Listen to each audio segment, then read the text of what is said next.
Yeah, what's going on? Okay, yeah, so we here keeping it real live. I ain't did a live show in such a long time. Here with IQ, and this episode is sponsored by Hand Jobs for Christ, where their slogan is, just because we love Christ don't mean we don't love hand jobs, and just because we love hand jobs doesn't mean they don't love Christ. I'm here talking to you about some real shit, and he'll talk to you about some real shit, and we about to start the conversation as it goes. I tried to watch Star Wars last night, man. I couldn't do it. I kept turning away. I kept dozing off. Let me put this out there right now before you get started. Put it out there. Or do not. There is no try. Okay. Now. Right. It was. I felt. Apparently there was trying. I felt bewildered. I felt behooved. I don't know what was. It was just all types of questions just all through the movie. I just kept going through like, why is they doing this? Why is they doing this? Why is they doing this? You tried to watch what, Rise of Skywalker? Yeah, I tried to watch the last one. Because I didn't give it a chance. I don't know if I told you now, they done got me to get the Disney app, so yeah. I qualified for 3 free months. So I was like, fuck it, let's get this shit popping. You know what I'm saying? And I got it going, and this shit was back in time.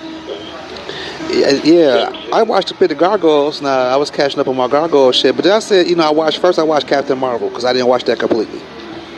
Right. I said, let's get Captain Marvel together so I can see the connection. I seen a little connection. It was all right. Still, I understood why I fell asleep on that because I went to the movies to see that and fell asleep and was like, let me watch it again and see what these people are giving Brie Aubrey, or what's her name, Brie? Is it Brie Aubrey? Did I say it right? Brie Larson? Yeah. I'm gonna say yes, and I have not watched that movie yet, so that I already just played the thing yet. Yeah, Brie Larson, I think her name is. Just give her the benefit of the doubt and see what the hold up is dealing with her and her this movie. And I thought it was all right, good little effects and shit. The story was, somewhat okay, and shit. Then I said, okay, now what? You know what I'm saying? Like, impress me because I got 3 months of it. Give me a reason to want to re-enlist. Because, you know what I'm saying? Because so far, after Gargoyles, I don't think I'm really watching it that much. Because everything I'm looking at is like, there's nothing on here that make me say. Every Simpsons episode ever is on this. Yeah, like, I have to watch this type of shit. So, I popped in Star Wars and said, let me catch Star Wars. Let me get Star Wars together. And I was fucked up. I was like, there's so many questions. There's too many questions. And I was just like, man. Sound like Jim Carrey in Batman Forever. There's too many questions. There's too many questions. So I was like, I was disappointed that this is what they did. Did you finish watching it?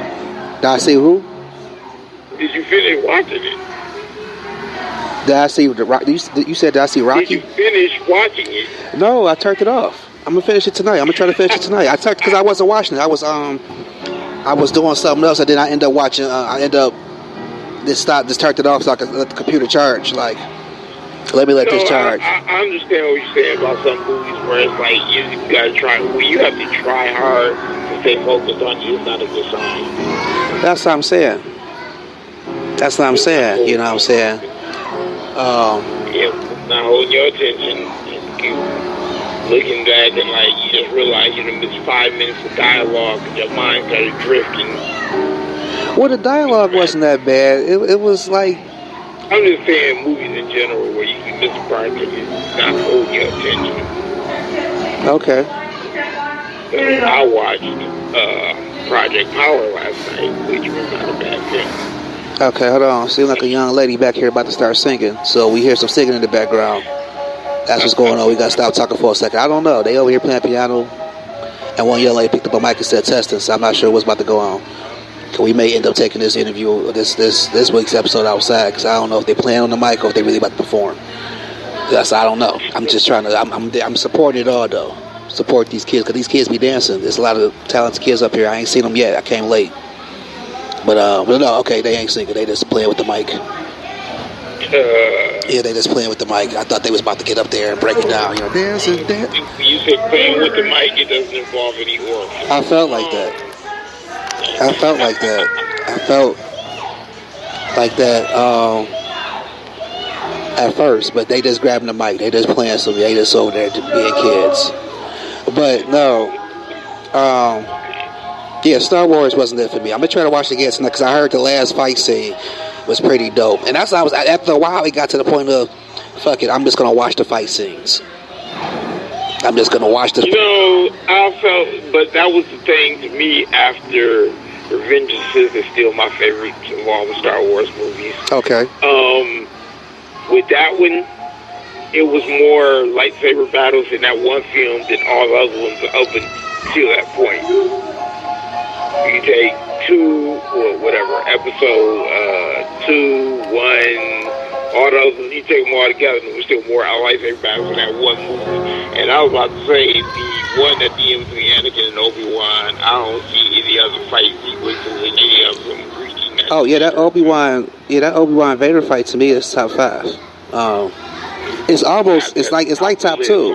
It's like top 2. It's to me it's at a tie with. Oh, you still start on top 2. to me it's a tie with that fight scene, sword fight scene. Let me go there because that's how I make it definite. Right. That fight scene, that sword scene, and the sword scene between Cloud and Sephiroth on Advent Children to me was the best sword scenes I've seen. And for that to be an animation, I was like, if they did that live, it just changed the game so much.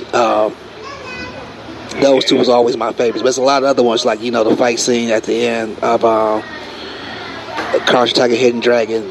The one, it's more than one in that movie. It was the one between the thief girl and Li Wu Bai. Not Li Wu Bai, but the woman. I think it's Wu Lian, Li Wu Bai's girlfriend. Yeah, the only thing I couldn't get was them being in the trees. The tree fight scene was the shit. I'm talking about when they was in the school and the girl and what's her name? It was something. Michelle Yeoh character when she confronted old girl and then they got the fight and they kept picking up different weapons and Li Wu Bai had to come in and stop her because she was about to kill her. Right. That was a good fight scene. You know, the James Bond Dying of the Day fight scene. That sword scene was a good fight scene. Oh, that was. I like that fight scene, but it was funny when they were supposed to be fencing for money. And then all of a sudden, we gonna beat whoever draws first blood. Yeah. And then Dada left the room and said, "Let me leave from this cockfight." Like it was just going to like 5 million, 10 million, 100 million. Trash in the place. First blood, nigga. Like, right. Hold on, let me pay for. Give me a couple seconds. I'm about to pay for this food because God just brought my food to the table. Hold on. Got this nice black bean burger. 90s Knowledge Cafe sells the best black bean burgers this side of Mississippi. And this portion of the episode is sponsored by Make Titties Great Again. And by the letter B. For boobs. Burgers, boobs, bitches. Okay. You gotta say bitches. Hold on. There you go. So yeah, but no, I'm back. I got my burger.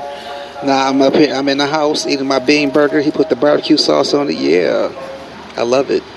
I'm loving it. I watched Project Power last night. I keep hearing about that. I've seen a couple of trailers to it. I keep hearing about it, and I'm in. It was a decent movie. That being said, it's a little hard to get around it now. That with so many movies come out as far as fantasy genre goes, everyone having powers in so many different movies and it being portrayed in a billion different ways. I liked the movie because it had to be characters to carry it now. Because again, it was about, take hours for 5 minutes, and the premise was the government was testing them on inner city children, people, whatever.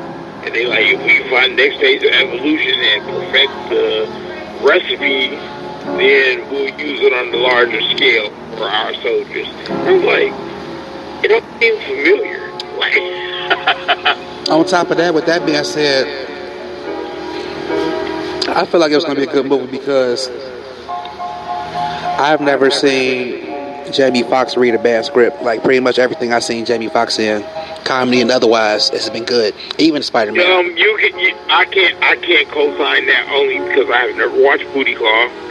Booty Claw was funny as fuck. I'm gonna watch that tonight. I saw 10 minutes of it, And I watched it years later, and by years I mean a couple of months ago it came on cable. I watched somewhere. I was never interested in it like that. I'm waiting for this Mike Tyson movie of his to come out, but yeah, for the most part, I can say that it have not been bad films. Yeah, it's like his agents don't show him bad scripts, and he know how to pull them off. You know, so or make them worth watching. because on Booty Call, he was the best thing on it. He was. Everybody else could have been like replaced. Him and Vivica Fox character I would say as well. Tommy Davidson. I think for Tamla, I forgot her name, but her part could have. She didn't really like throw it. I think it was Tamla Jones. Yeah. But his part as Buns really did the movie. His little lines, his scenes, his one-liners and shit. It was. I'm not sure. I want to know how much of it was ad-libbed. You know what I'm saying? To tell you the truth, because he was just cracking jokes on jokes on jokes. Like, had you like, damn, this shit too funny. That was back when I first saw it. I was smoking weed. Right. He was high at the time, so like. So I was, I was. Because if it wasn't funny, you still. I love it. So. But I mean, I like the movie. But like I said, the premise behind it in and of itself seemed very familiar, which was something that was mentioned to me about these dang Star Wars movies is out now.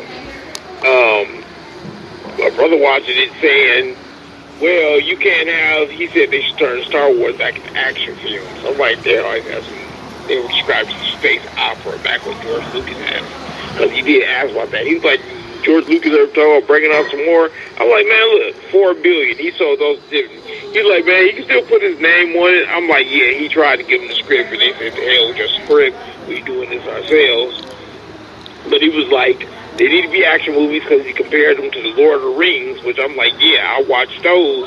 And I'm like, they're still entertaining, and there's not too much, you know, all these long stories. They just cutting up orcs, whatever orc is. Throughout the movie, it's like a big RPG on film, and I'm like, that's cool.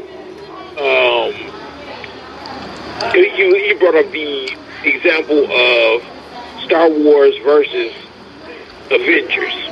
He's like, man, you can't have these Star Wars movies being so slowed down, whatever. You got Thanos murking things in the next theater next to it. I heard Dave's experiment with that idea.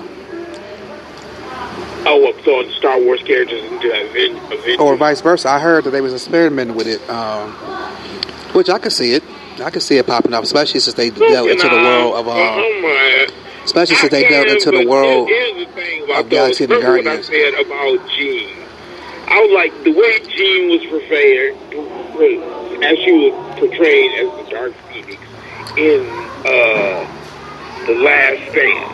All she basically was she wasn't doing anything like mentally. All she was basically doing was what the Jedi do, moving stuff around. That's what she was doing with her hands.